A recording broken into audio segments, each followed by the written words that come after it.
தமிழகத்தில் அரசு ஊழியர்கள், ஆசிரியர்கள் பழைய ஓய்வூதிய திட்டத்தை வலியுறுத்தியிருக்கக்கூடிய சூழலில் தமிழகத்தில் அரசு ஊழியர்களின் எண்ணிக்கை, ஓய்வூதியம் பெறக்கூடிய ஊழியர்களின் எண்ணிக்கை, இவர்களுக்காக அரசு செலவிடும் தொகை உள்ளிட்ட விவரங்களை தற்போது பார்க்கலாம். 2025-2026 நிதித்துறையின் கொள்கை விளக்க குறிப்பின்படி அளிக்கப்பட்டுள்ள தகவலின்படி 2003 ஏப்ரல் 1ஆம் தேதிக்கு முன் பணியில் சேர்ந்து பழைய ஓய்வூதிய திட்டத்தில் பணியாற்றக்கூடிய ஆசிரியர்கள், அரசு ஊழியர்களின் எண்ணிக்கை 1,98,331. 1/4/2003க்கு பின் பங்களிப்பு ஓய்வூதிய திட்டத்தின் கீழ் அரசு பணிகளில் சேர்ந்த மொத்த ஊழியர்களின் எண்ணிக்கை 6,24,140. தற்போது அரசு துறைகளில் பணிபுரியக்கூடிய மொத்த ஊழியர்களின் எண்ணிக்கை 8,22,471 உள்ளது.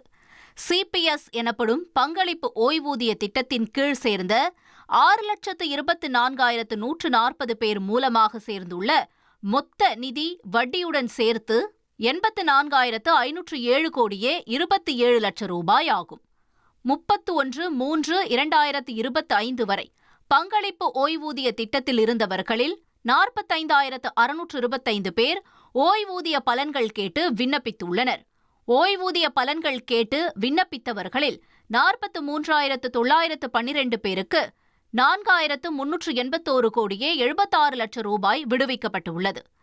2024-2025 மட்டும் 7,235 பேர் ஓய்வு பெற்றுள்ளனர். இவர்களுக்காக ரூபாய் 1,308.31 கோடி வழங்கப்பட்டுள்ளது. 31/3/2025 நிலவரப்படி ஓய்வூதியம் பெறுவோரின் எண்ணிக்கை 6,94,174 உள்ளது. 2024-2025 ஓய்வூதியமாக 7,591.08 கோடி ரூபாய் வழங்கப்பட்டுள்ளது. இறந்த 8,413 ஓய்வூதியதாரர்களின் குடும்பங்களுக்கு குடும்ப ஓய்வூதியமாக 287.22 கோடி ரூபாய் விடுவிக்கப்பட்டுள்ளது.